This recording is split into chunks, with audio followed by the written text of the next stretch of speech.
One of our planes was missing, 2 hours overdue. One of our planes was missing with all its gallant crew. The radio sets were humming, they waited for the word.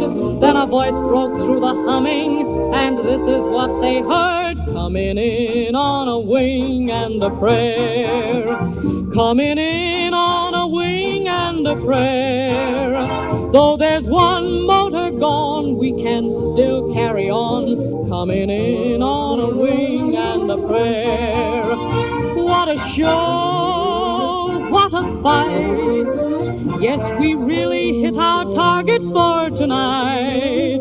How we sing as we limp through the air. Look below, there's our field over there. With our full crew aboard and our trust in the Lord, we're coming in on a wing and a prayer.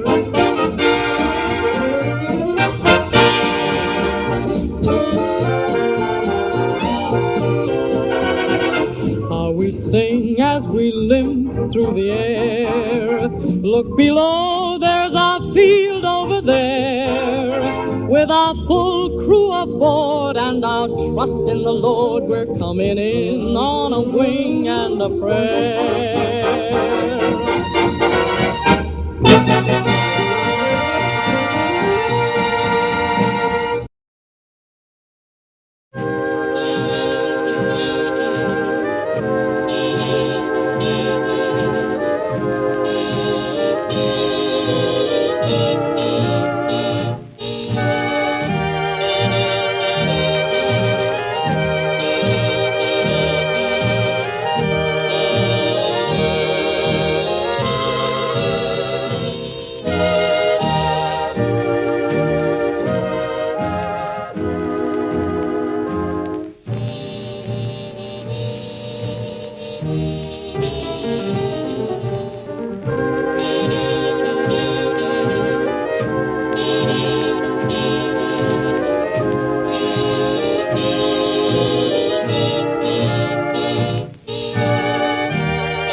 Are you sure it's on?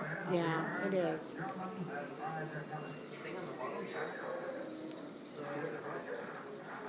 So then what do you do?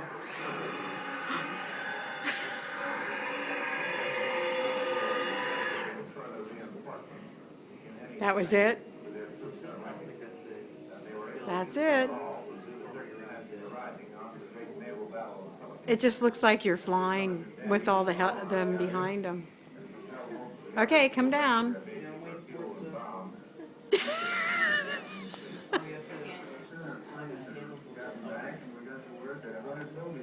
Does it go up anymore? Okay, put him down. Does it go down? Ah.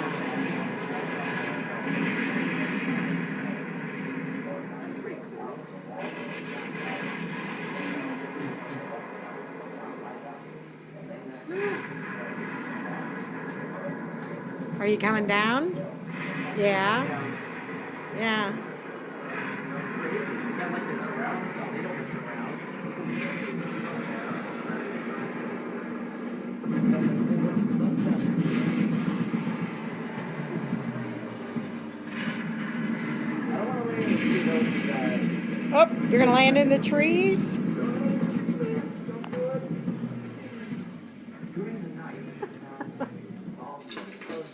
Uh-oh.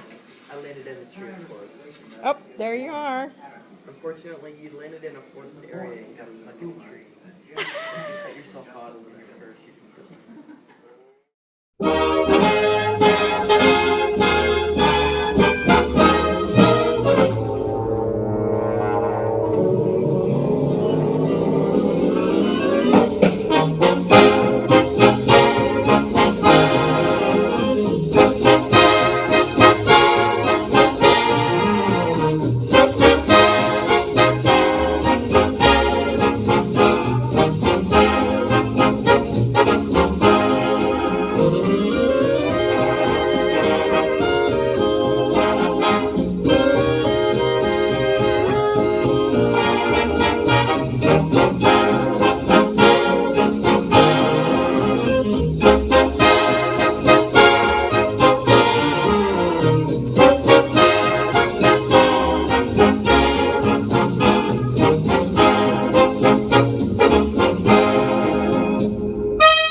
One of our planes was missing, 2 hours overdue. One of our planes was missing with all its gallant crew. The radio sets were humming, they waited for the word.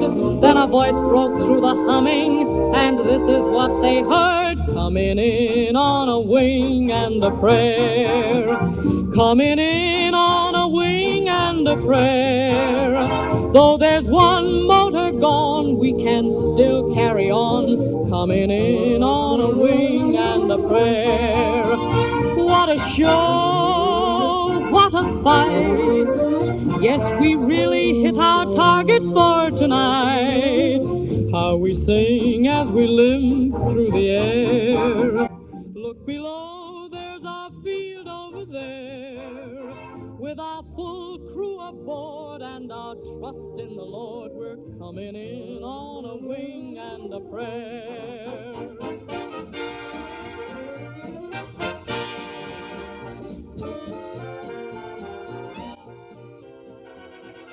How we sing as we limp through the air. Look below, there's our... Alright guys, finished with the inside part. Now this is the outside part. This is the 3-inch howitzer used during World War II in the North Africa campaign by the Allies. And there's going to be plenty of different howitzers along here, and not all of them American, so that's something to get excited about in my eyes. And there was a little kid that got stung by a bunch of bees that were up there. They were climbing all over it and stuff, and he got absolutely attacked. But they had these little buildings around there by that howitzer, the 3-inch one. This is the mechanics. You can see they're working on stuff. The mannequins, not really working, but you know, whatever. This is the barracks or the bunk room or whatnot. Put your weapons, your M1 Garands, in that little rack there. Some clothes, uniforms, helmets, boots. There's some candy bars. I don't know what lava is, but I'll have to look that up. Alright, so also they had a mess hall with the other things. And yeah, the mess hall was pretty cool. They had like a whole bunch of posters and stuff. Less dangerous than talking about stuff. Food is a weapon, don't waste it. Another good poster. And then I have like mannequins in the back here, behind some glass, just cooking away. I have a lot of potatoes. You know, potatoes are always good. So now you might be thinking, why is he showing a porta potty? One, because they're hilarious, and two, there's a sneaky little Sherman hiding behind it.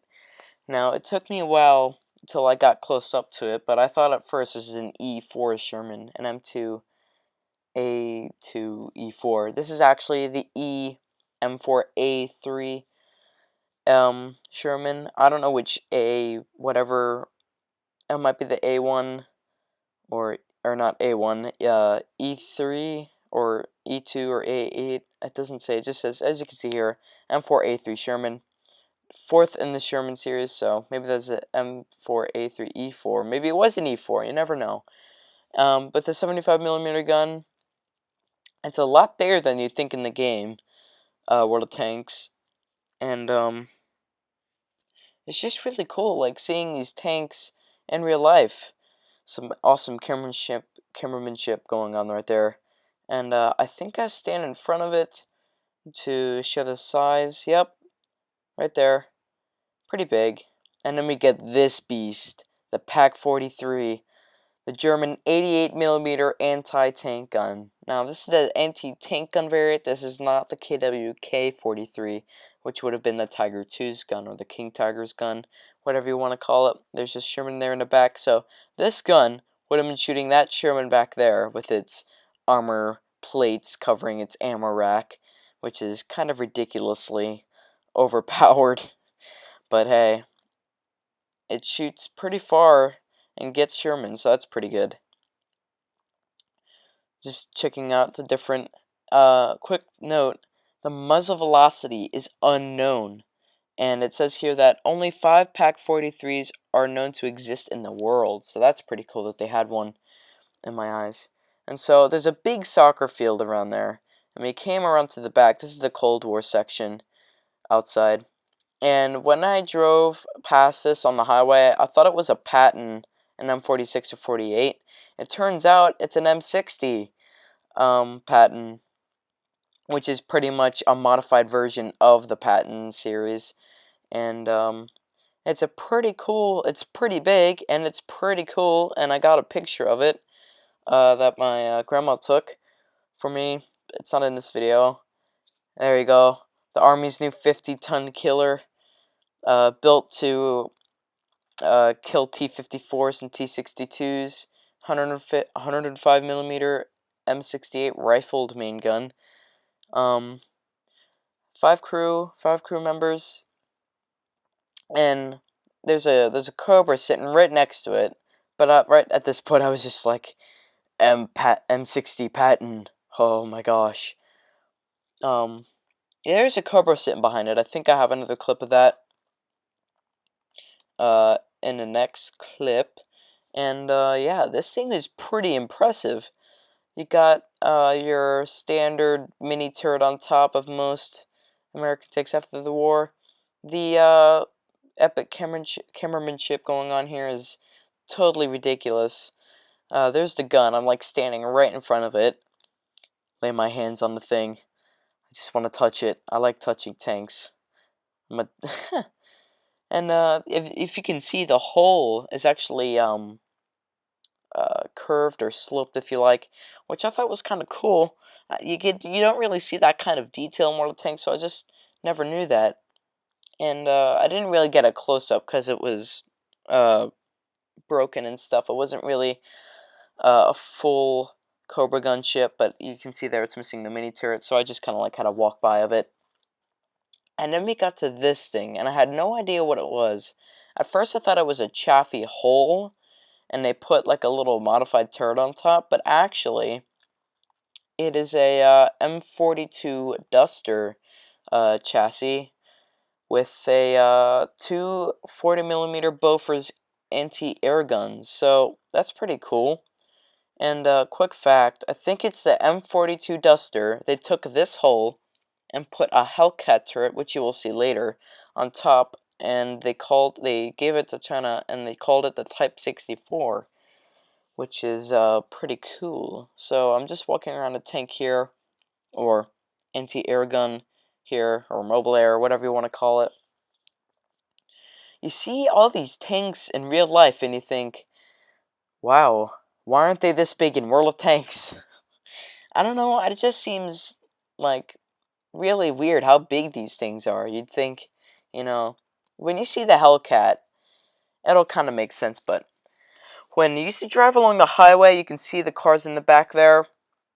The sign says it's a M46 Patton tank, but I beg to differ. I think it's a Pershing. I think they have this all wrong. I don't know. Maybe it's just me. They have it painted like a tiger with the tiger claws on the tank cover, or the track cover. There's an M42 in the back there, and you can kind of see the Cobra. I thought that was pretty funny how they painted it. This, however, is an 8-inch howitzer, which is pretty big. The barrel isn't that long because it would be so friggin' heavy, and they could fire these things 6 miles away, which is crazy. So there's a field howitzer, and then you walk a little bit more down this path, and you come along a Huey, not a gunship, just a Huey transport. You can see they have it opened up on this side. They have some glass covering it. There's a sign there. I just kind of had to deal with that. And they got like a couple mannequins in there, which I thought was pretty cool looking. And when I was recording this, I thought that you couldn't see inside of it, but if you didn't see earlier, Captain Newsom's helmet was inside the main building. So here's his, I think this is his helicopter. So here's his helicopter, and his helmet is inside, and all his gear and stuff, his bag, and all that, which I thought was pretty cool.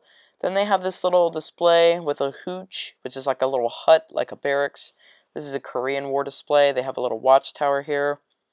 And everything around here is so detailed. You got your sandbags up here. There's a mesh netting. You can kind of see it now, and they have holes here. And they even have the places where the rifles will dig into the sandbags, and they have a couple of howitzers down there and some bunkers. So this is basically a little area for the howitzers, the field artillery to fire from. But they have a lot more than just Korean World War II and all that. They have some Revolutionary War stuff as well, some Civil War. I just didn't bother recording it because I don't think it's that interesting to me. Combat was a lot more simple back then, I guess. But there's my grandma again. She makes an appearance throughout the video, and I'm just gonna take a couple steps inside this this little bunker, and I thought, I'll step inside, but it's just flat. I had to crouch down to get in this thing. It was like really small.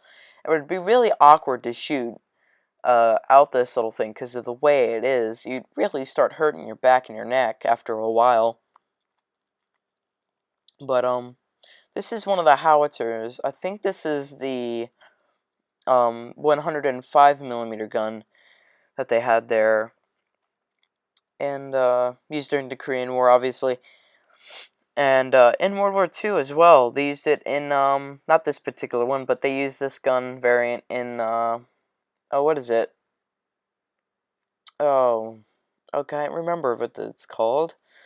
I know they used this one in, the World War II. The World War II, yes, of course, had a bit of a brain fart there. And right next to it is another howitzer, and this is another 105 howitzer. Actually, I think this is the one that they used in World War II. I don't know. I'm so confused right now. the 105. I thought that was pretty funny how they phrased that. In Korea, World War II, and yeah, this is the one that was in World War II. The other one was in Vietnam. So there's a couple pictures here showing them how they're setting up their base and stuff in Vietnam. You know, back in Nam. So this is M101AM or A1. I couldn't really figure it out. But there's a track that you walk along here, and there's like a bunch of runners and stuff. But this, I was like, oh man, this is actually a rebuilt German bunker. And says Achtung, dim lit area, and it's quite a walk to get down here. So, and they got these like skylights with like mesh and stuff, so you can't throw grenades down here and here. So I thought this is pretty cool. I think normally they would have had like electric lights in here, but maybe that's only in the movies. You never know. So you basically just walk along here for a little bit, and it's quite a walk. And then it gets really dark because there is no skylights anymore. And I think my camera light turned on at some point. There it goes. And I had to make sure, because it was so dark in here. I mean, my lord, it is so dark. There's some bunk beds and ammo racks and stuff. You climb up these little steps here, and you get to this. This is the actual bunker that you see from the outside. There is not a lot of space to shoot through these little holes here, though. That's about the width of my hand. My hand is about a good 6 inches or so. This is 6 inches, 3 inches to put your barrel above. I couldn't see like how you would fit a machine gun in these little holes, but I guess you could. And this is that was more of a small hole for maybe a rifle because of the way it was built. And they had another World War I trench, which I think is in the next clip. So here's me walking back out, and you can see the light difference from the camera adjusting. It is just crazy. And yeah, that was pretty cool. And here's the World War I. There's that bunker that I was in. Here's the World War I trench. You enter through this, and it's like a maze in this. You cannot really see. You'll see when I get up onto the sniper's nest. You can kind of see around, but this is pretty cool. I thought the floorboards would break. Quick fact, that rifle that guy's holding in that picture was probably one of the most undesirable rifles of the war, machine guns. It just didn't work so much.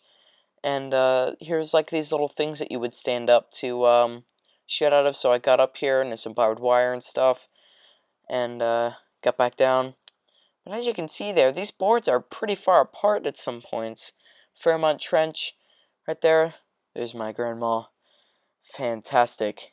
I have a couple benches and stuff around here. They have these little cubby holes, hideaways. Actually, this is the sniper's nest. So I think what happened was I read this, and I realized, oh, that's a sniper's nest. Oh, fantastic. And there's a story about a guy, Donald D. Kyler, I think. I think this is his nest. I don't remember. But I think this is where I put my camera down. Yeah, I put my camera down, and well, my phone even, and I stop it, and then I hop up in there, and this is me standing in there. Turned around. This is what you can see. You would kind of have to. This is me completely standing up, but this is me crouching. So you could definitely have a pretty good vantage point over no man's land. And you can see the Hellcat back there. So I'm just going to jump down. This is going to be terrible. There we go. And, yeah. There's another, this is one of the shelters that they would build to protect, for the night. Shrapnel and stuff would fall, so this would protect them. Splinter proof, it says there. Put some corrugated iron on top of there, and you're fine.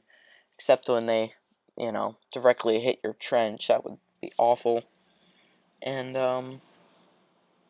yeah. It's pretty small in here, actually. You had to duck in, and then there was a bit of a slope, but you couldn't really stand up in it. And right here, it says artillery damage, keep out. I think what they're doing here is they're going to repair this bit so that you can use it. And here's just some stuff about the craters, how they would use them in No Man's Land. So that was pretty cool. They had these signs all over the place. They had a lot of information on them too. And I just kind of stood here and derped out for a little bit and forgot that I was recording. So yeah, moving along. That's the end of that line of trench. My grandma went back out because she thought that was it. I was like, no, I want to explore this thing, man. So I keep going. And there's that little cubby hole thing. And as you can see, there is a lot of trench. And there's another one right there, the mortar pit. And you come up here, and I think on the left here, this is the headquarters thing, Mabobber. That's closed off. There's some steps here, so I had to look down. But yeah, here's the headquarters. They have a bit of a door here, Valley Forge it is called, or it says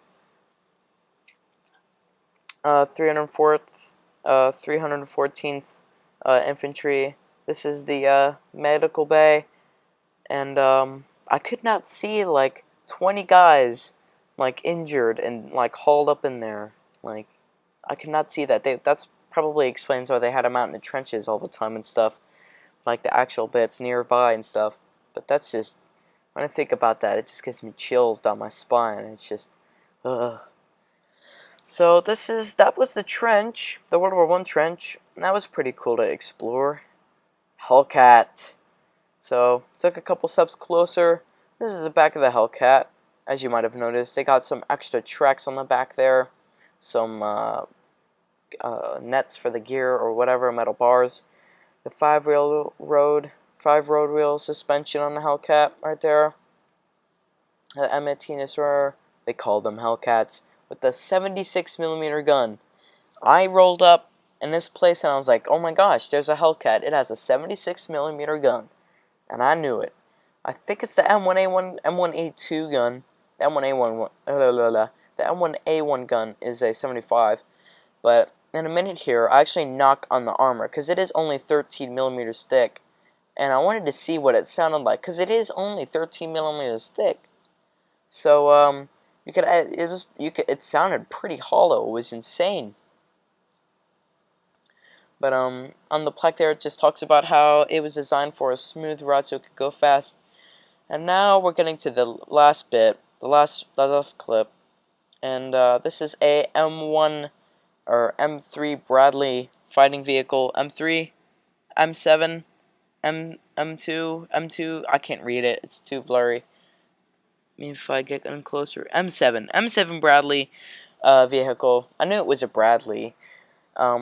If you play Battlefield 3, this is the IFV for the Americans, and Battlefield 4, and fire extinguishing hatch there, pulley thing there, not a hatch, and just the front, and you see all the optics are coated to reduce glare and all that, polarize, that sort of thing.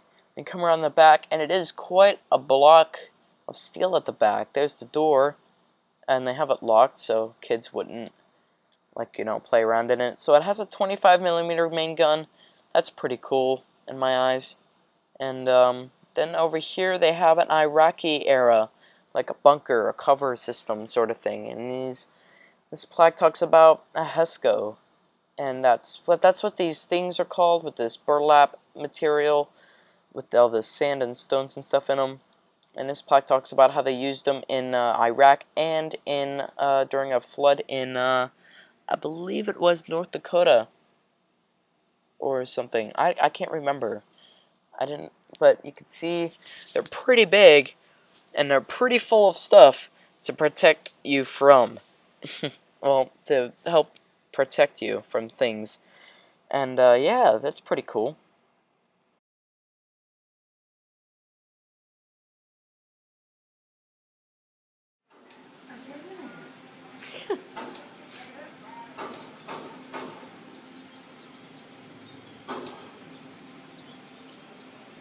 Gotta shoot it, man! Oh, they're way down there. Oh my gosh. You're hitting the ground, you gotta shoot it quick. Oh, there you hit it. Right on the shoulder. You do it. I am shaking. You gotta eat something, man. No, I'm just agreeing. Oh, man.